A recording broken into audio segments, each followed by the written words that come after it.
Hello, good evening. It is 10:40 p.m. today, 5th July 2022, in the year of our Lord. I couldn't come to your screens last Saturday due to a few reasons, and I deem it necessary to come to your screens today. Apparently, last Saturday we met at the CBS in Makola behind the Ghana School of Law, where we brushed on fund accounting very quickly, and then we move on to public procurement. It was a topic we looked at last Saturday. We were midway through, I think more than midway through, and then we left everything. We decided that, okay, I'll continue with the rest via online. Then next week when we meet, we look at other calculations, especially IPSAS 12, which is on cash flow. Yeah, we look at cash flow and then accounting ratios, common size, and all those kind of stuff. So we started with public procurement. We're going to look at very briefly and then very fast some of the things we looked at. We got to know that nobody is going to ask you in the exams what is public procurement. But then in our own words, how do we define procurements in our own words? Then decisions and discussions whether procurement is a process involved in the acquisition of goods, service, and then works. And as far as public sector accounting is concerned, it is mostly undertaken by central government, MDs, boards, commissions, authorities, universities, local government entities, and others. And we said public procurement constitutes about 60 to 70% of the annual budget after compensation of employees. Yes, so you realize that this figure normally highs under goods and service. If you look at expenditure items, compensation, goods and services, that's also a majority of procurement or annual budget funding or spending. I'm saying spending. And so this is a topical area that you don't take corruption and then value for money will not be achieved. When we look at principles of public procurement, yes, we look at the principles of public procurement, such as transparency, integrity, economy, openness, fairness, competition. Yes, procurement process was very, very competitive, and then accountability, social impact. These were the principles of procurement we looked at. Then we looked at the fact that what is the need? What is the need for regulating public procurement in Ghana? There's a need because procurement is one of the most dynamic anti-corruption reforms that is being championed by the World Bank and many developing countries as far as Ghana is concerned. And we also see that there is a need for regulating procurement in the fact that it's a high risk area in PFM, that is in public financial management. Now, what were some of the leakages in the procurement process? Or some leakages in procurement? We mentioned bribery and inducement, inflation of prices of goods, service and works, acquisition of inferior goods, and then chronism and favoritism. These are some of the things we mentioned. Then we look at the laws that regulate procurement in Ghana. Yeah, the laws that regulate the procurement in Ghana. We are aware 2003 Act 663 was passed to provide a single source of procurement rule for the entire public sector. This was amended in 2016, and the main objective for this amendment was to provide for public procurement, establish public procurement authority, and make administrative and other institutional arrangement for procurements. Yes, can we say one of the things the examiner can ask us is the objectives of public procurement. The objectives of public procurement is to harmonize public procurement in the public service, to ensure judicious and economic use of state resources, to ensure that public procurement is carried out in a fair, transparent, and non-discriminatory manner. So you can use the principles of procurement to define, state, or list the objectives of public procurement. Then we look at the governing board of public procurement. Don't forget, sometimes the examiner might ask you to list the governing board of a particular government entity. For example, the governing board of Ghana Revenue Authority, the governing board of Ghana Audit Service, the governing board of public procurement. They could form part of an exam question, which you need to look at. Then we said in the governing board of the public procurement is made up of 9-member committee with a board of 9 persons appointed by the president as under Article 70 of the Constitution. Yes, and these boards are comprised of 1, the chairperson, who is competent and experienced in public procurement, 4 persons from the public sector, made up of 1 representative from the Attorney General, and 3 persons nominated by the Ministry of Finance, of whom 1 should be a woman. And all these people must have knowledge in what procurement. Then 3 from the private sector with experience in procurement, 1 of whom shall be a woman. All must be experienced in public procurement as well. And then the last one is the Chief Executive Officer of the Public Procurement. Yes, these are the governing board of the public procurement. We looked at that. Then we look at the functions of public procurement. We said to make proposal for formulation of public procurement policy and to draft rules, instructions, and other regulatory documents. Then we also said to publish public procurement bulletin. Yes, normally if you go to their website, say a lot of these things, to develop, promote, and support training and professional development of persons engaged in public procurement. Yes, they train professionals in public procurement. Okay, then we move on to procurement structures. Procurement structures. We said the structures are inbuilt in the Act, and these are the tender review board, the procurement entity, tender committee, tender evaluation panel. In the exams, you could be asked to either list or mention and explain them, or they'll be given for you to explain them. So take note. This could form part of a sub-question to a main question in the exams. You need to know. When we say tender review board, what are their functions? What do they do? And what is it in the first place? Okay, so we look at tender review board, their functions. We look at procurement entity. Procurement entity, we also look at procurement unit, which one is a subset of the other. We concluded that a procurement unit is a section in a procurement entity with the responsibility of undertaking, managing, and coordinating all public procurement activity within the entity. It means a procurement unit is a subset of a procurement entity. And so what is a procurement entity? Any entity that is responsible for public procurement under the law by the Law Women Act 663, 2003, Acts amended in 2016. Then we look at tender committee. What do they do?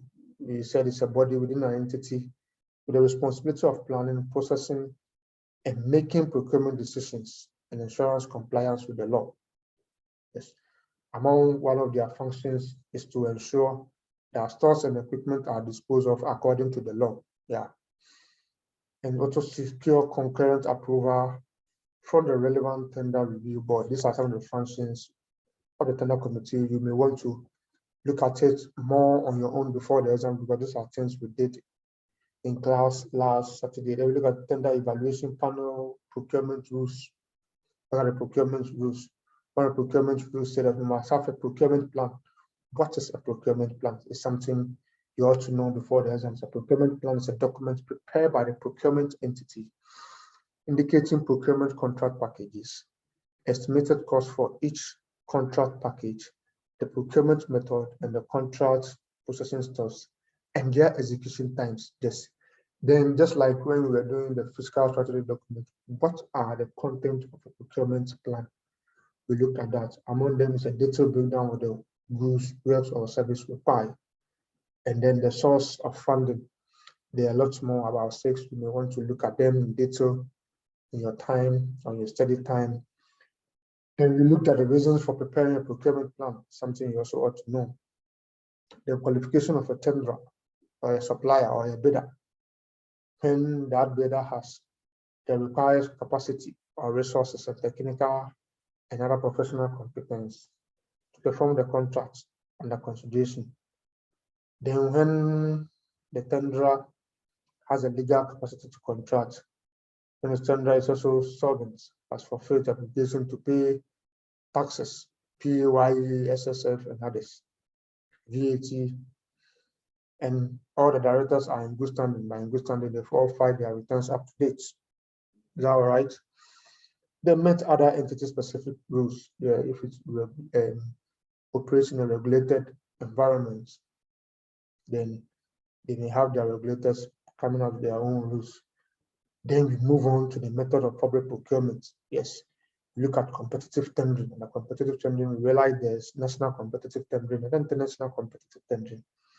Two-stage tendering, restricted, single or sole sourcing, and then request for quotation. We look at the definition of all this, and our circumstance we will use two-stage competitive tendering. What is the default method to use in procurement? The default, we all know, is a competitive tendering. We look at restricted tendering and some of the conditions for restricted tendering. These are things you have to know. Sole sourcing. Then, lastly, we move to the most interesting part that students could be text, and you could also be tested in the exams, which we've been text before. I think there's a past question in ICAG May 2021. Yes, on the fee schedule. That is using the fee schedule threshold to identify the procurement method to use.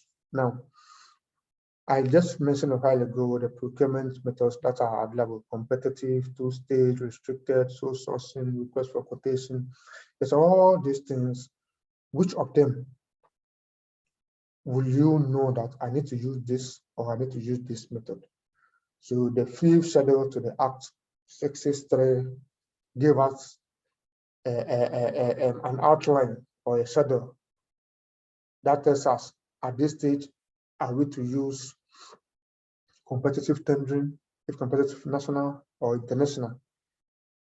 Then we said, when you are procuring goods and the value of the goods is above 10 million Ghana cedis, then use international competitive tendering, meaning the tendering is open to foreign nationals as well, not only locals. Companies, offshore companies, or suppliers or tenders can also bid for the contract to supply the goods. They can ask you in the exams, it will come in the sentence form. And then when the contract amount, the threshold is above 15 million Ghana cedis for works, that one too, we are being asked to use international competitive tendering. And when it is for technical service and the value is above 5 million, we have to use international competitive tendering. Again, when the value is more than 100,000 Ghana cedis to 10 million Ghana cedis for goods, we use national. And when it is works and the value is more than 200,000 to 15 million, we also use national. And for technical services, when the value is more than 50,000, but up to 5 million Ghana cedis, we also use national competitive tendering. For price quotation for goods up to 100,000, you have to use price quotation. If it is works and the value is up to 200,000, you use price quotation. When it's service and the value is up to 2,000, you use price quotation for services. And then for restricted tender, it's subject to approval by the board. Single sourcing, likewise. Now, for consultancy services, there's no threshold limits. And we are being asked to refer to the procedure under the Public Procurement Manual. Yes. So on the threshold, we solved a question. It was an ICAG question. If you have time, you can refer to ICAG May 2021. It was on the fifth schedule of the threshold to the public procurement, the particular method to use. So you may want to look at that. Okay, so I have used about, let me say, 16 minutes to recap what we did last Saturday. This was where we ended last Saturday. So I'm continuing from here. So when we meet next week at the CBS in Makola, the Ghana School of Law, we could look at cash flow ratios, common size, God willing. So we are continuing from here. I'll be sharing the screen very soon.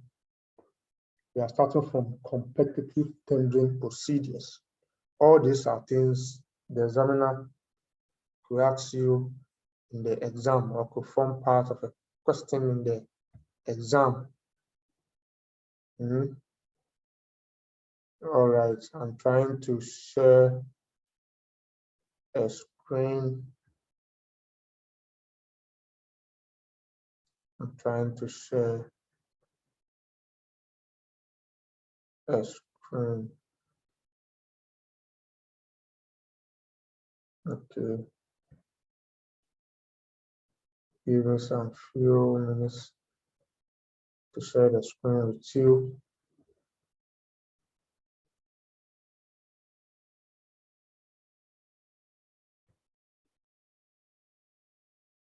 Yeah, I'm finally sharing the screen with you.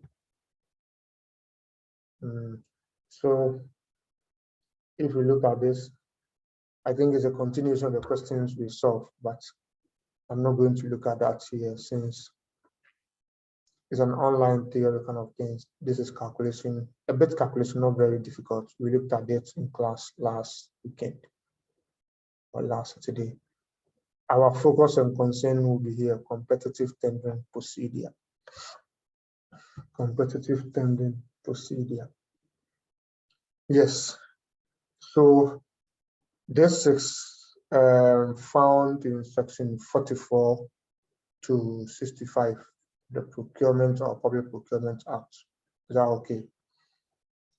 The procedures are in 4 main stages. If you want to procure goods, what are the procedures you pass through or you to go through as per the law, not as per what we wish or what we want to do, as per the law. That is why it is put in as the one is invitation of tenders and pre-qualification. Here we are inviting, it's like proposal. We are taking proposals from people.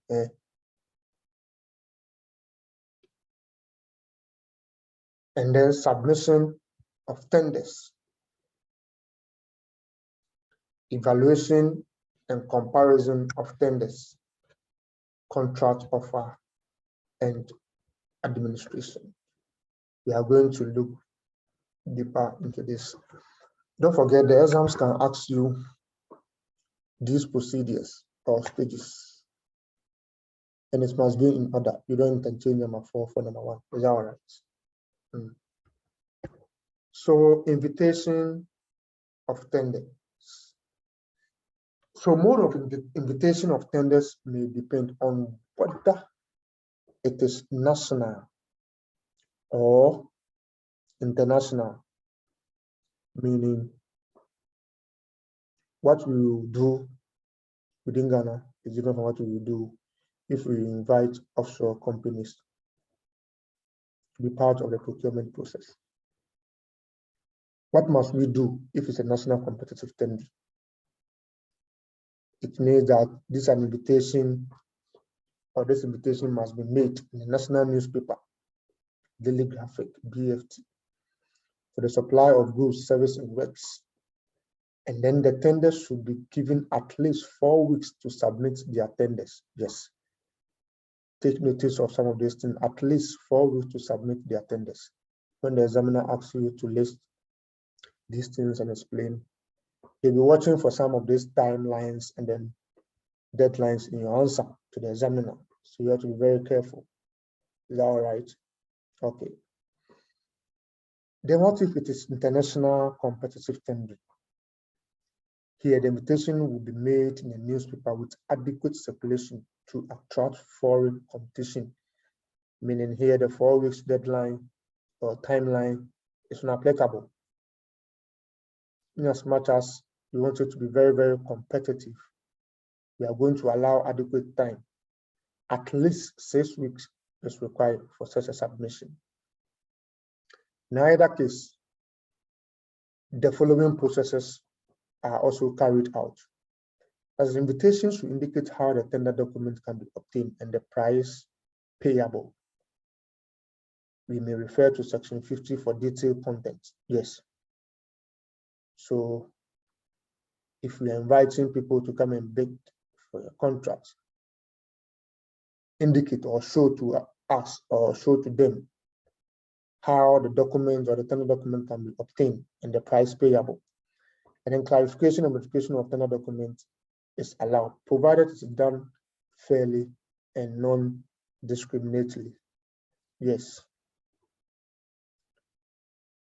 We don't do the modification to suit people who we want to award a contract or give the green light for the possible areas of winning the contract.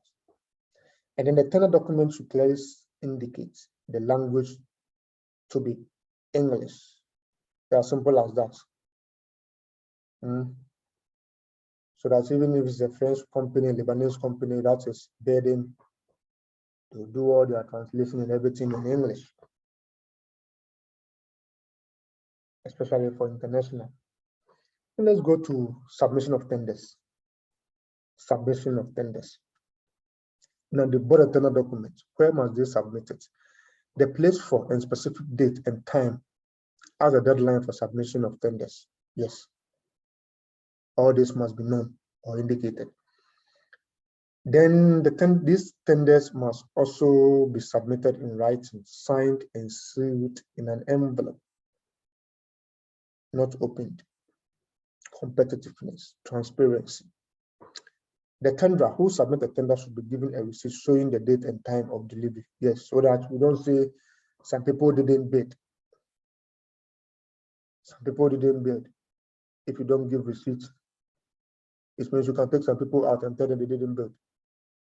So I only have a few people, which makes it less competitive. All right. A tender submitted after deadline should be returned to the tenderer on open. Yes, openness, transparency, integrity. If you remember the principles of procurement, if you open it, that defeats some level of confidentiality and integrity. So you don't open it. It must be returned as it was received. For purposes of what? Deadline. The tenderer may submit tender security together with tender documents when required by the entity. Yes, you may want to know what is meant by tender security. Together with tender documents when required by the entity. tender security. How sure is the one who is contracting you? How sure is the person? What is the assurance that you, the one bidding for the contract, you'll be able to execute the contract when awarded or when given the mandate? What is the guarantee? What is the security? What is the assurance? But this is when required by the entity carrying out the procurement process. And then the tender or the tenderer may submit tender security together. Okay, I think I've taken that again. Okay, so tender security is defined here, all right? Tender security is the security provided to the entity as a pledge against the fulfillment of an obligation under the law. That is self-explanatory. Okay, let's look at invitation and comparison of tenders. This stage involve opening, examination, and evaluation of tenders, a very, very critical point or area. It involves what? Opening, examination, and evaluation of tenders. Do you remember we looked at something, tender evaluation panel? We said that, let's take a tender evaluation panel. The tender evaluation panel is an expert group appointed by the entity to evaluate tenders and assist the tender committee in its work. The panel uses the predetermined and published evaluation criteria. Yes. So evaluation and comparison of tenders. So many people have got their tenders. We are going to open, we are going to examine, we are going to evaluate. Opening of tenders. It should be open at the time and place specified in the tender documents. Yes, we don't change our mind. If there's a change of mind, we communicate. Those who submit tenders should be permitted to be present at the opening of tenders. Yes. So that everybody will know what is going on. Transparency, openness, fairness, integrity. Is that okay? Don't forget the principles of procurement. All right. The supplier's name and tender price should be announced when open and recorded immediately in the tender proceedings. Yes. This makes it, or this shows how fair the process is. Is that okay? Sorry. Examination of tenders. Tenders submitted and open should be examined to ensure that they meet the requirements of the tender documents. Yes. At the invitation stage, all the requirements that was stated. A tender should be considered responsive to conform to the requirements of the tender evaluation document. And also, a tender should not be accepted, such as if the supplier is not qualified to tender. Yes. If the supplier is not a VAT registered supplier, if the supplier has not filed his return, has not paid taxes, directors are not in good standing, the supplier does not even have legal entity to operate in Ghana. All these are things. Is that okay? The tender is not responsive and the supplier refused to effect minor correction indicated, and there's evidence of inducement from the supplier. So the examiner can ask you, under what circumstance will a tender be denied, or a tender will not be accepted? Under what circumstance? They can ask you this in the exams, so take note. If you look at what I talked about not too long ago, the pre-qualification criteria. Okay, so it's saying that a tender should not be accepted, such as if the supplier is not qualified to tender, the tender is not responsive, the supplier refused to effect minor correction indicated, there is evidence of inducement from the supplier. These are some things they can ask you in the exams. Very, very practical. So take note, please. Evaluation of tenders. Responsive tenders should be evaluated based on the set criteria. Yes. So all tenders that have met the criteria will now be evaluated. Those that didn't meet are out for now. Margin of preference should be considered. We will look at margin of preference pretty shortly. Okay, what is margin of preference? Successful tender should be selected based on lower cost or any other selection criteria indicated in the tender invitation document. Yes, with procurement, we are looking at value for money. And value for money, we are looking at what? Economy. Using or achieving the lowest cost to acquire the best quality. Lower cost does not mean we are going to compromise quality or inferior goods. Okay. Contract offer and administration. So here everything is done. You have been given the contract. The tender selector should be notified of the acceptance within 30 days. Here to take note of the timelines. So if a particular tender has been selected within 30 days, that person should be notified, or the supplying entity should be notified.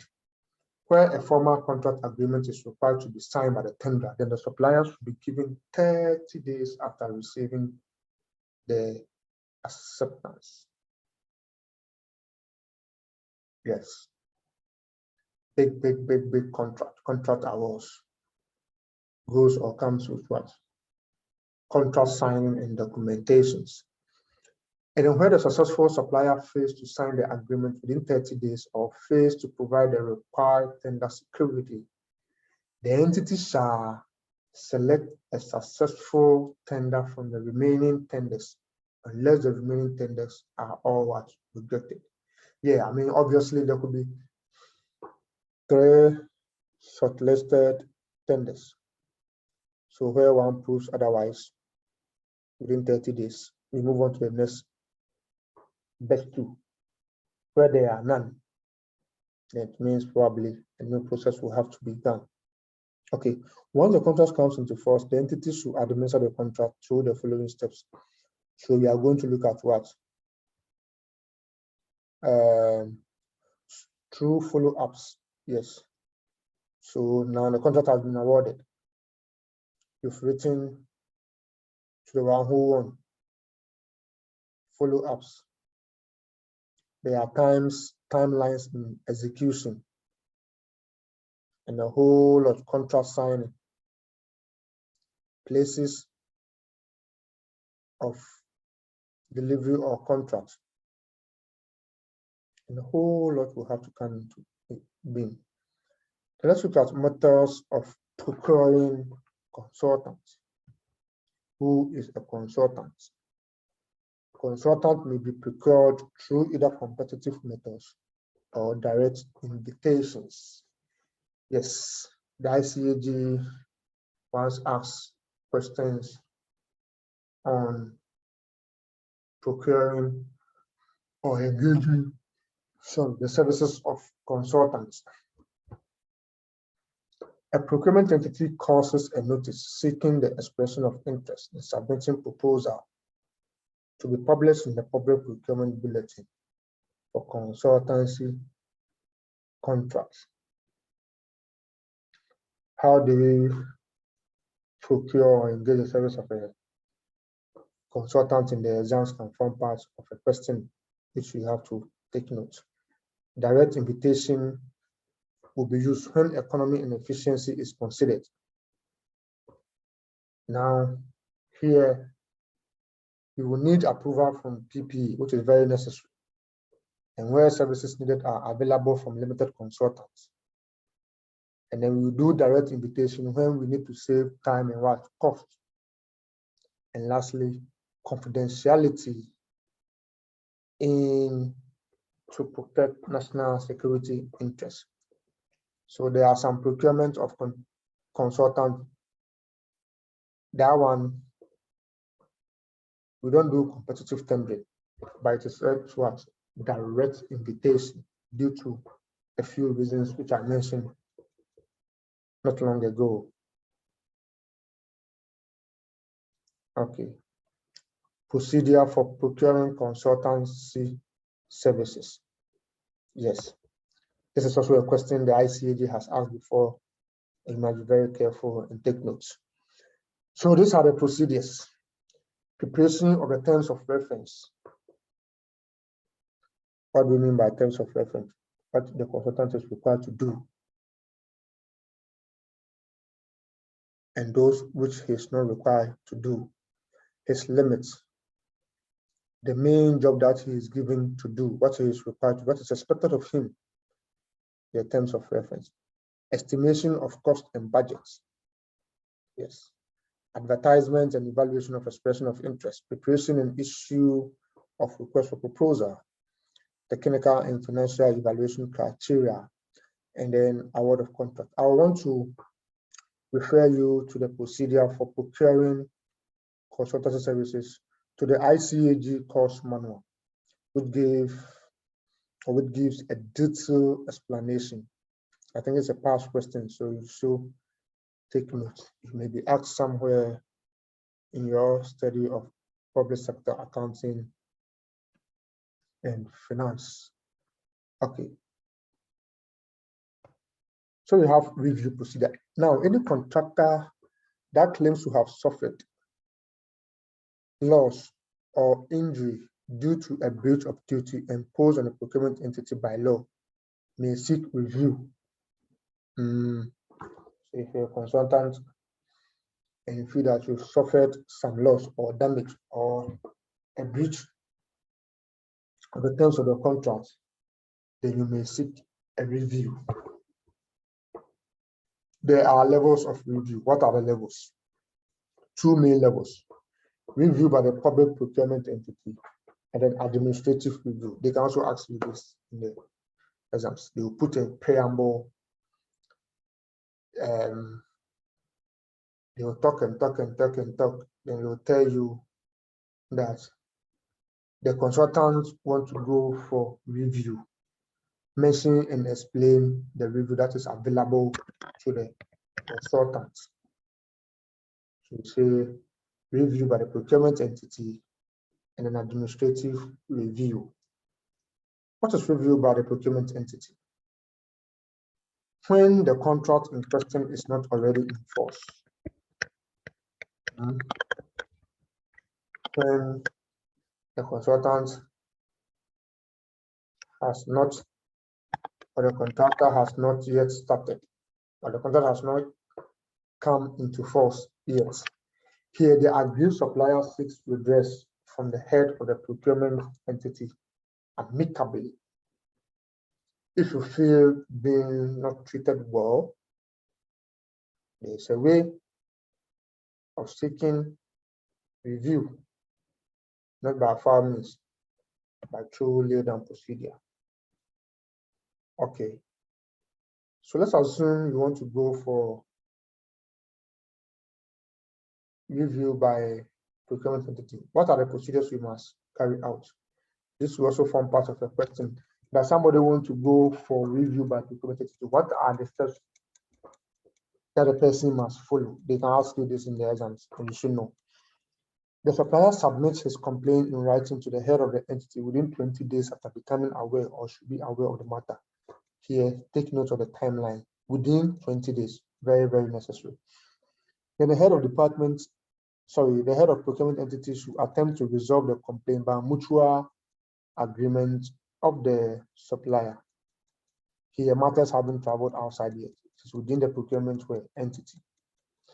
And then the head of procurement entity issues his written decision within 21 days after submission of the complaint, including the reason for the decision, as well as corrective actions to be taken.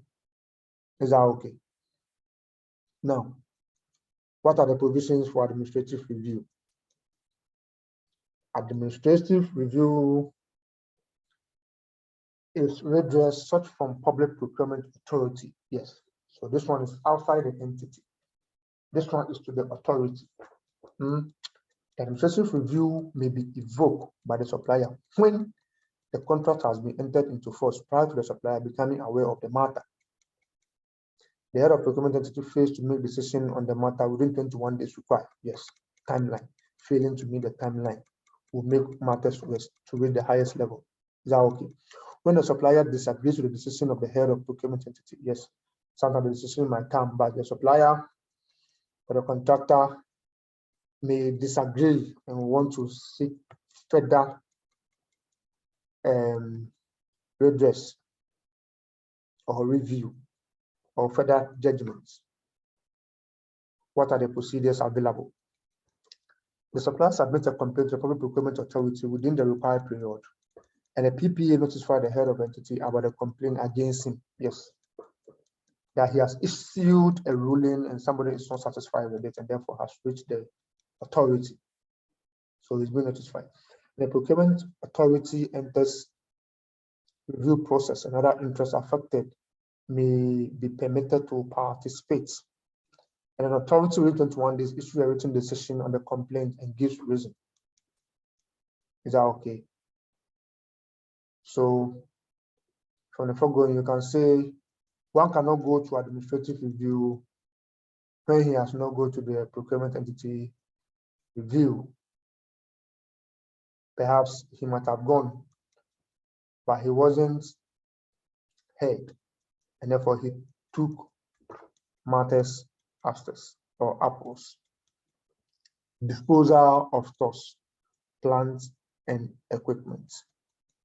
Yes, I asked us to read on disposal of government. Sorry, I asked us to read on government stores, having pay attention to cannibalization of government stores. So pay attention to that. So disposal of stores, plants, and equipment. What does it mean?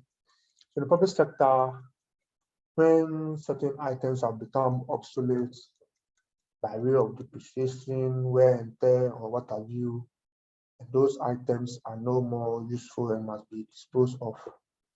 We don't just go and then dispose of just like that. No, there are rules, laid down procedures that must be followed.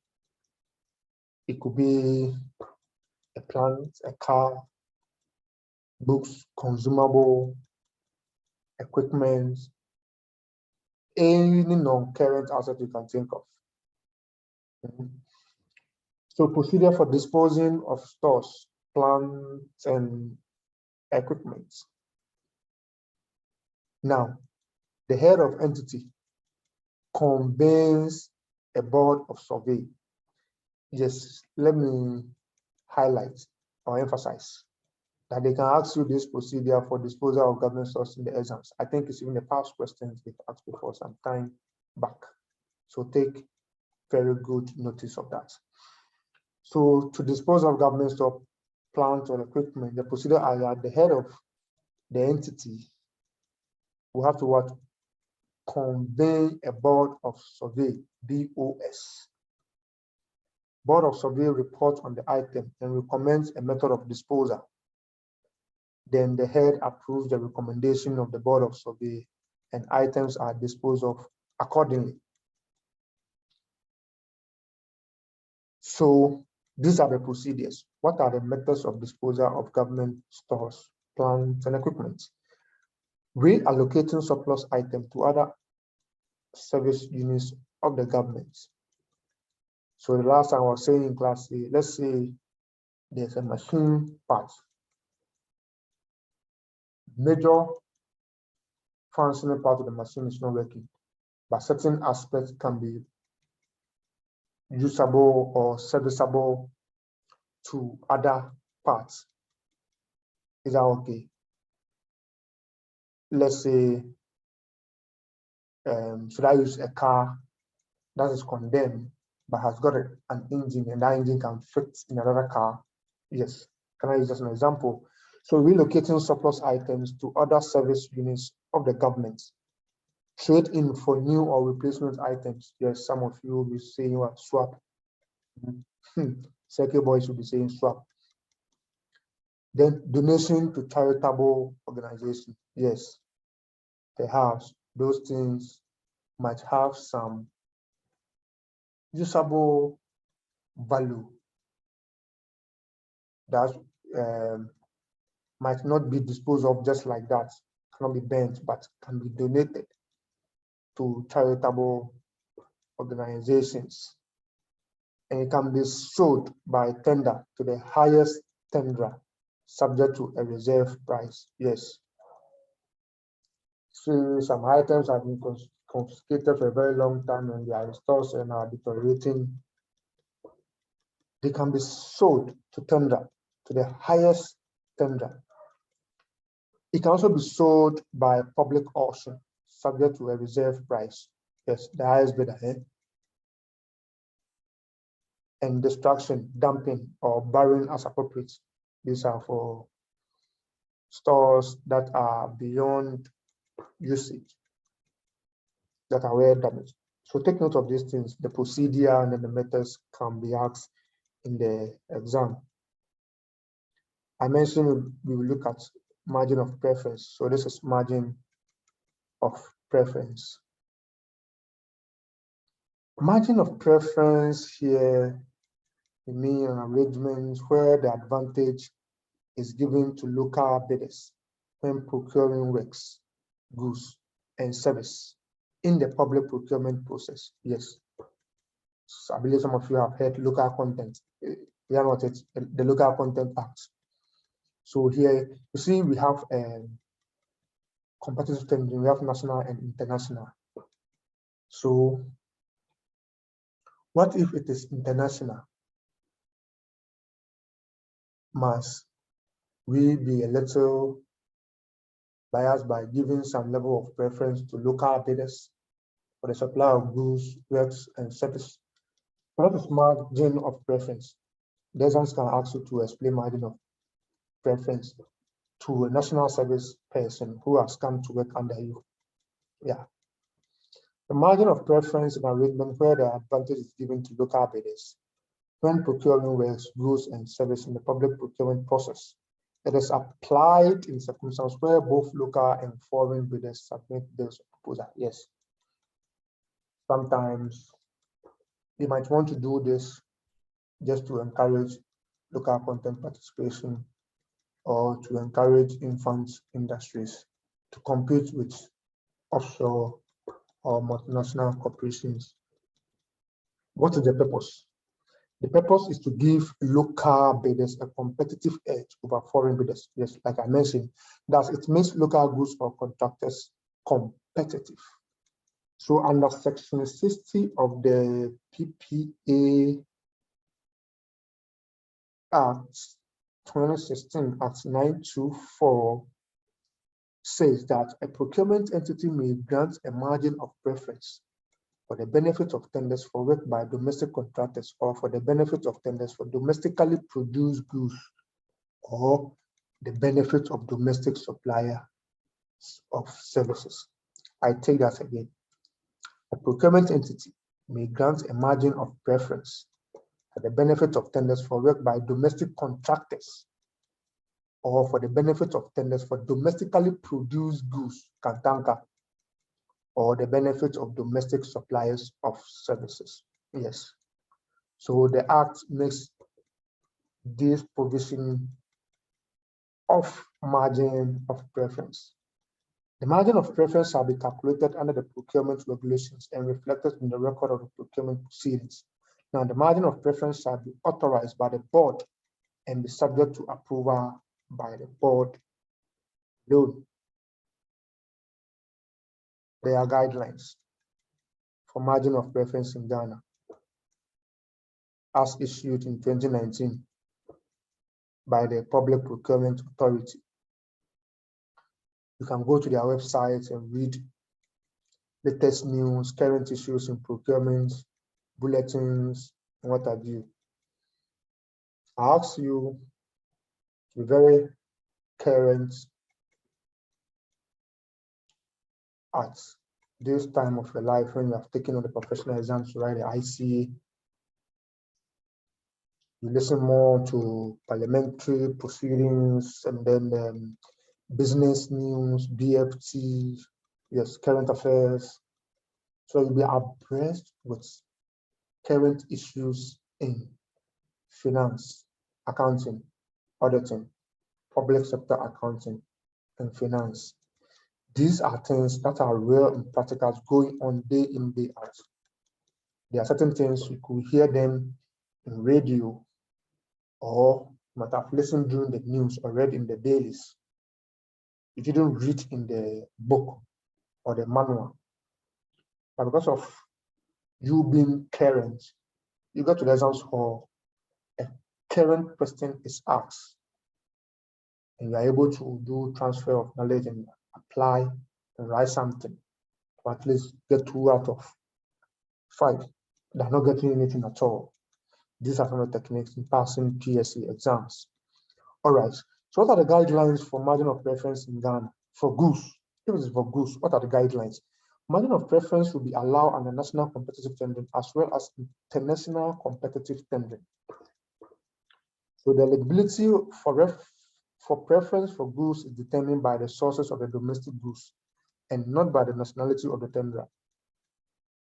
Yes, we don't care if the nationality or the foreigner is locally producing those goods here in Ghana. The margin of preference will be given to him, irrespective of whether he is Togolese, Lebanese, or what have you. Now, the nationality of the tenderer or supplier is irrelevant here, making it clear that the preference is given to the goods and not to the tenderer. Okay, conditions to be met to qualify under domestic goods. Where local labor, raw materials, and components from within Ghana account for 15% or more of the ex-works price of the product offered. Goods satisfying this criteria will attract a margin of preference of how many? 20%. Number 2, and then where imported raw materials or components constitute the bulk of the input and local labor and additional components are required for processing and finished products, and the proportion of domestic value added is equal to 10% or more of the ex-works price of the product office. Now, here too, goods satisfying this criteria will attract a margin of preference of how many? 15%. So we should know the conditions for all these things, margin of preference. The examiner will try to test you on that. That is for goods. What about works? Know the difference between goods, works. So goods are for supply of goods. Let's say we are saying ABC company supply us with furniture, supply us with vehicle, school buses, supply us with land cruisers. These are goods. Let's say XYZ company, we want you to come and construct Procurement interchange, Bitibilante interchange, and Tessinungwa road. These are what? Works.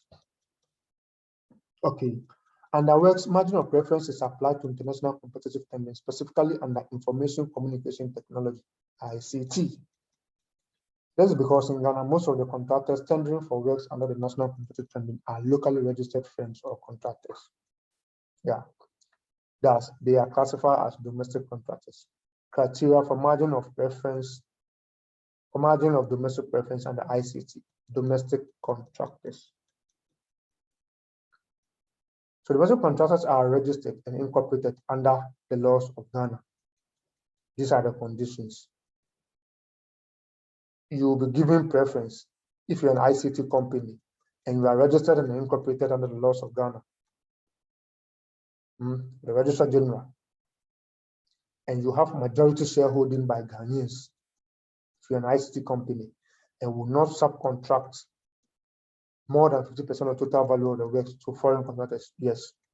So if you could do 40, 30%, if you have given a contract, then you give it to subcontractor, but it should be more than 50%. Okay. Margin of preference is 10% for contractors satisfying this criteria. How about joint ventures? Joint venture between a domestic contractor and its foreign partner is eligible for preference only if domestic partners will not qualify for the work on technical or financial grounds. Where the foreign partner's participation, the domestic partner demonstrated a beneficial interest of not less than 30% in the joint venture as demonstrated by the profit and loss sharing positions of the venture. The margin of reference is also 7.5% for contractors certifying this criteria. Then we have that for subcontracted by foreign firms. Yes. So that is all as simple as it is. Take note of some of the things I highlighted. Some of the things I said you could be asked in the exam, how they could put it. No selective learning. We are learning everything. So that is all for public procurement. Is all right. Now, we'll meet next Saturday, which is 9th July. We have 3 weeks to the exams. Now, if we could recall, we were asked to read on Public Sector Financing Initiative, PPP. The new public management refers to practices where proven business management practices are adopted in public sector. So by Public Sector Financing Initiative, we mean an attempt to resolve public sector problems with a business solution. Sometimes government will be operating a certain unit or a certain business unit, and you realize there are inefficiencies due to, let's say, expertise, mismanagement, finance, or what have you. So government would like to invite private people to come and take part, either to operate, either to build it, operate it for some time and hand over. Is that okay?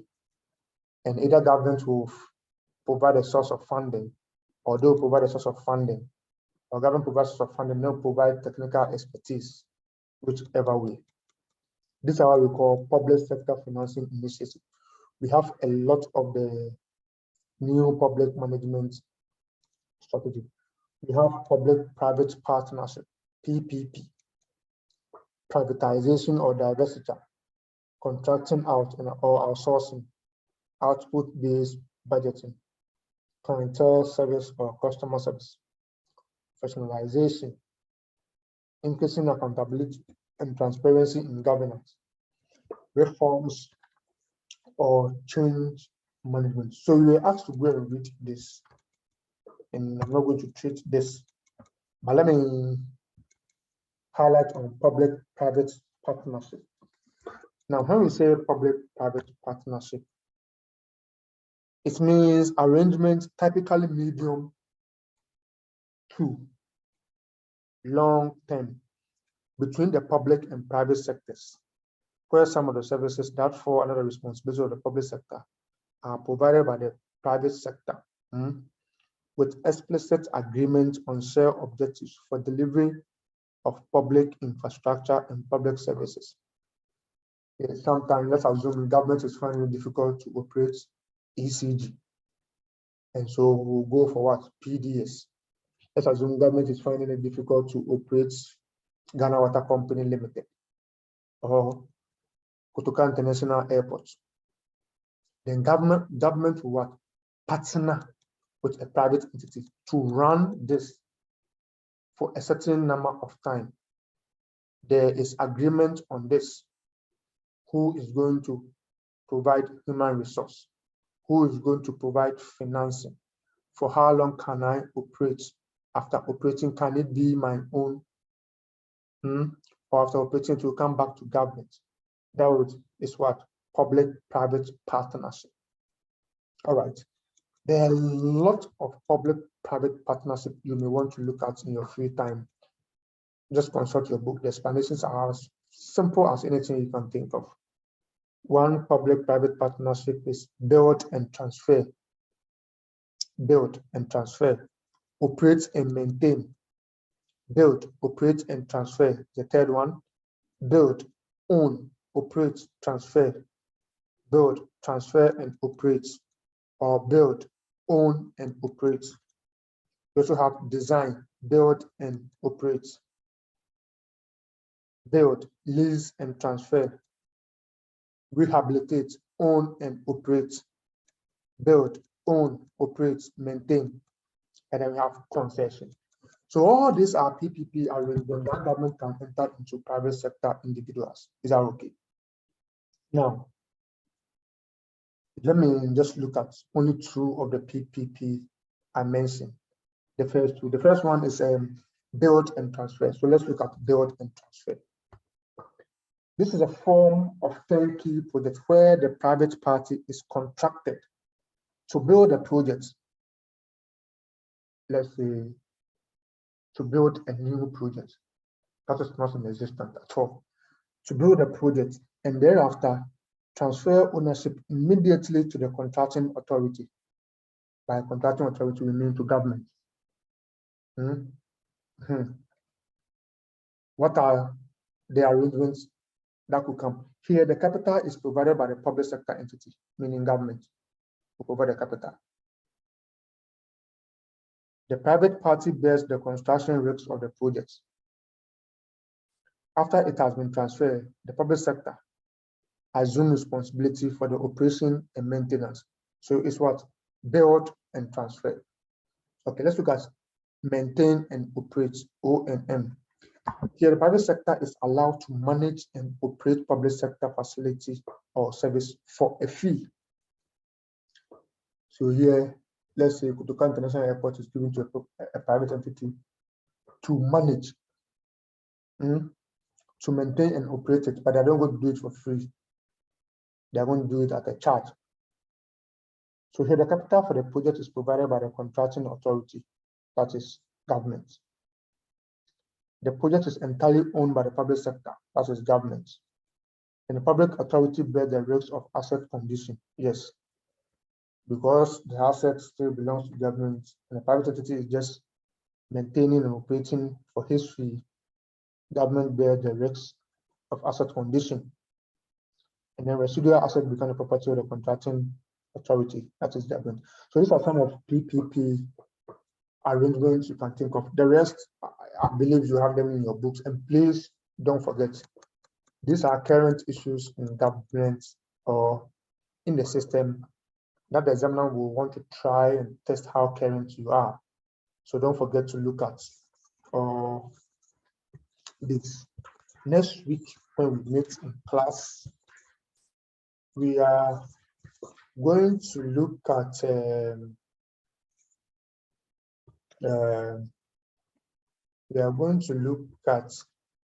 cash flow, and then maybe ratios. Maybe after ratio, we look at common size. Is that okay? All right. Thank you so much. Some people may want to know the material I use for my lecture. I want to give credit to the owner. Now, the materials I'm using are not mine, and there's no copyright intended. The title of the book I'm using is One Touch Series, Public Sector Accounting and Finance, and it's written by Mr. Robert Amponsa. Good role. You may want to seek some to buy. I give him all the credits and no copyright is intended. Thank you so much for having me. It's 11:43 on the dot. I have to go and take my sleep as well. So we'll meet again next Saturday. Bye-bye.